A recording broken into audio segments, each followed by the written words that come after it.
अस्सलाम वालेकुम दोस्तों, उम्मीद करता हूँ आप सब खैरियत से होंगे। दोस्तों, आज की इस वीडियो में सऊदी अरब की कुछ ज़रूरी और बड़ी खबरें आप लोगों के साथ में शेयर करने वाला हूँ। तो आप लोगों से रिक्वेस्ट है वीडियो को पूरा ज़रूर देखें ताकि पूरी जानकारी आप लोगों को मिले। आज की इस वीडियो में 3 update ministry of human resource की तरफ से आई है जिसे मैं आप लोग के साथ में शेयर करने वाला हूँ और ये तीनों अपडेट काफ़ी अच्छी अपडेट है। तो सबसे पहली जानकारी मिनिस्ट्री ऑफ ह्यूमन रिसोर्स की तरफ से जो आई है वो कफीलों और कंपनियों के लिए आई है कि अब कोई भी कंपनी, कोई भी कफील अपने वर्कर के ऊपर हरूफ फाइल नहीं कर सकता है। इसके अलावा कुछ जानकारी आपकी सैलरी को लेकर के आई है, तो वो भी मैं आगे इसी वीडियो में बताने वाला हूं। और अभी फिलहाल मैं लाइक और सब्सक्राइब करने के लिए शुरू में नहीं बोलता हूं, तो इसका मतलब ये नहीं कि आप लोग यार लाइक ना करो, सब्सक्राइब ना करो, कर लिया करो भाई, पैसा नहीं लगता है, फ्री में है। तो सबसे पहली जानकारी जो मिनिस्ट्री ऑफ ह्यूमन रिसोर्स की तरफ से हरूफ को लेकर के आई है, पहले मैं आप लोग को वो बता देता हूं। देखिए, ministry of human resource and social development की तरफ से कहा गया है कि अब इस तरह की कंपनियां और कफील अपने वर्करों के ऊपर हरूफ नहीं लगा सकती हैं, चाहे उनका वर्कर वहां से चला जाए। लेकिन कुछ कंडीशन बताई गई हैं कि इस कंडीशन के अंदर अगर वो कफील और कंपनी आते हैं तो ही उनका कफील उनके ऊपर हरूफ नहीं लगा सकता है। अगर इस कंडीशन से बाहर कोई भागता है तो उनके ऊपर हरूफ लग जाएगा। तो वो कंडीशन क्या है वो भी जान लीजिए। तो सबसे पहले इन्होंने बताया है कि अगर वो कंपनी मौजूद नहीं है लेकिन वर्कर हैं और वो वर्कर वहां से चला जाता है तो उस वर्कर के ऊपर कोई भी कफील हरूफ नहीं लगा सकता है। अब इसमें आप लोग थोड़ा कंफ्यूज हो गए होंगे कि जब कंपनी ही नहीं है तो वर्कर कहां से होंगे। तो मैं आप लोग को बताना चाहता हूं, इसमें इन्होंने ये बताने की कोशिश की है कि कंपनी पहले से थी लेकिन फिलहाल वो बंद हो गई है, उसकी फाइल हुकूमत के सिस्टम में सीज कर दी गई है, बंद कर दी गई है। तो अब उस कंपनी के वर्कर अगर वहां से चले जाते हैं तो उस कंपनी का जो मालिक है वो हरूफ नहीं लगा सकता। और दूसरी कंडीशन ये है कि कोई भी कफील अगर कोई कंपनी खोल रहा है, यानी उसने अभी अप्लाई किया है, कंपनी शुरू नहीं हुई है और उसके पास पहले से वर्कर आ गए हैं। कुछ लोग ऐसे होते हैं कि जब कंपनी के लिए अप्लाई करते हैं, हुकूमत के अंदर लाइसेंस वगैरह इशू कराने के लिए उसकी फीस वगैरह भर देते हैं, तो उसी वक्त वो वीज़े के लिए भी अप्लाई कर देते हैं। तो इसी में अगर वर्कर को आ करके 30 दिन हो गए हैं लेकिन कंपनी अभी तक चालू नहीं हुई है तो वो वर्कर वहां से दूसरी जगह जा सकता है।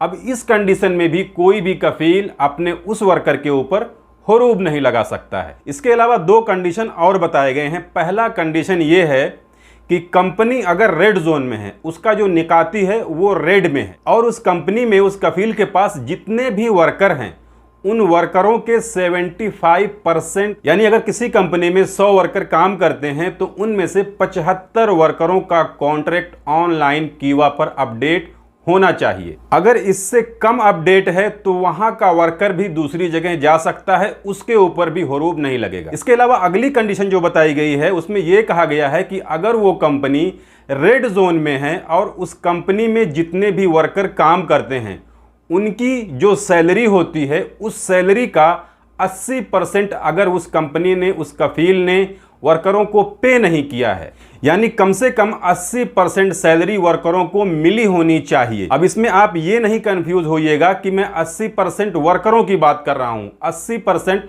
सैलरी की बात कर रहा हूं, रियाल की बात कर रहा हूं। इसको मैं आपको क्लियर कर दूं। मान लो अगर किसी वर्कर का सैलरी 1000 है तो उसको कम से कम 800 रियाल मिला होना चाहिए। अगर उससे कम उसको मिल रहा है तो वो वहां से जा सकता है और कहीं दूसरी जगह कफाला ले सकता है, उसका कफील उसके ऊपर हरूफ नहीं लगा सकता है। इसमें यह बात इसलिए बताई गई है कि हो सकता है वो कंपनी कुछ बुरे कंडीशन में हो जिसकी वजह से वो पूरी सैलरी अपने वर्करों को ना दे पाई हो, तो कम से कम 80% जो सैलरी बनती है वो देना पड़ेगा।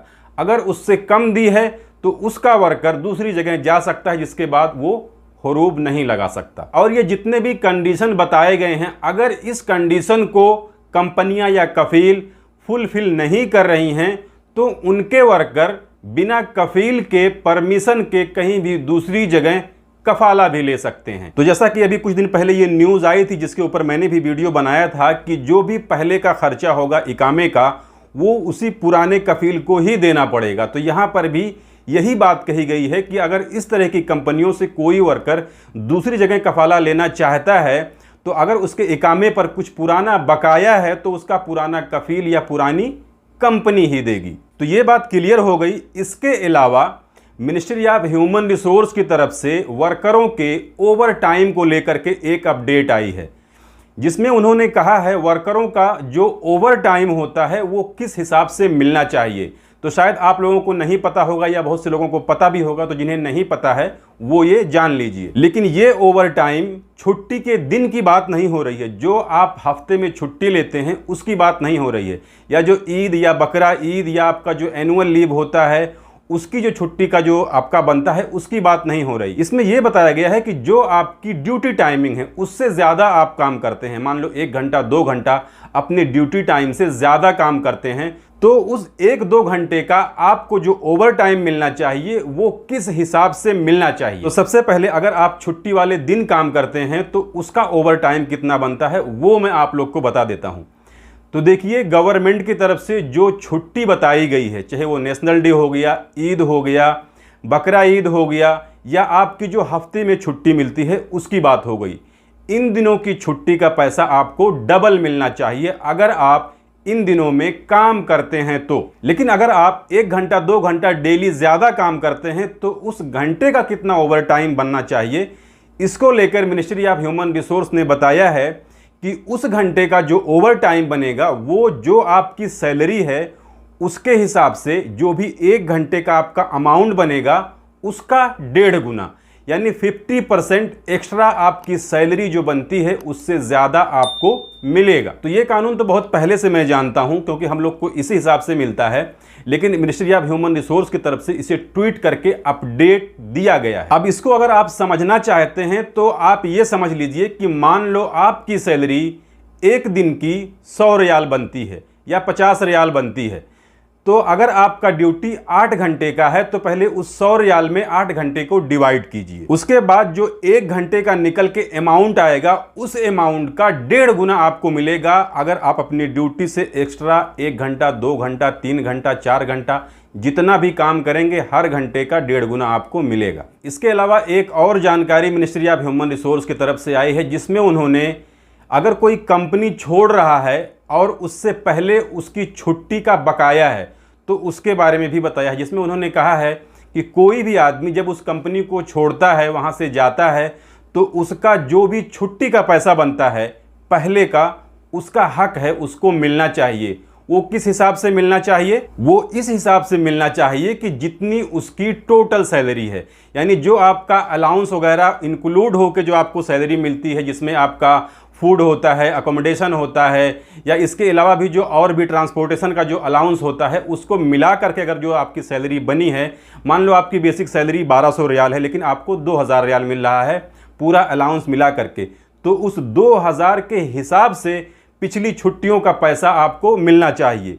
इसके अलावा इन्होंने बताया है कि इस अमाउंट में से कोई भी अलग पैसा कटिंग नहीं किया जाएगा, जैसे इंश्योरेंस वगैरह का पैसा हो गया या और भी किसी सर्विस का पैसा हो गया, इस तरीके का कोई भी पैसा आपके उस अमाउंट से काटा नहीं जाएगा। इसके अलावा एक जानकारी मिनिस्ट्री ऑफ ह्यूमन रिसोर्स की तरफ से ही समझ लीजिए, क्योंकि ये लेबर कोर्ट से आई है। रियाद के अंदर लेबर कोर्ट ने एक कंपनी से उसके वर्करों को 28 मिलियन रियाल का जो बकाया था वो दिलाया है।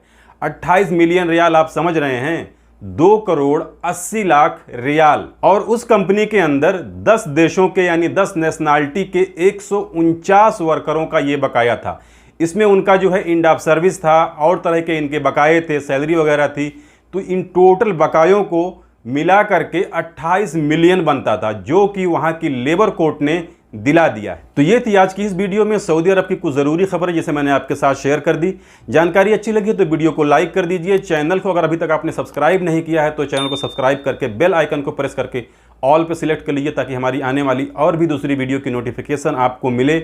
और इसी वीडियो के डिस्क्रिप्शन में मेरे इंस्टाग्राम ID का लिंक दिया हुआ है, तो आप लोग वहाँ पर भी क्लिक करके मुझे इंस्टाग्राम पे फॉलो कर लीजिए। तो चलिए फिर मिलते हैं अगली वीडियो में, तब तक के लिए इजाज़त दीजिए। खुदा हाफिज़।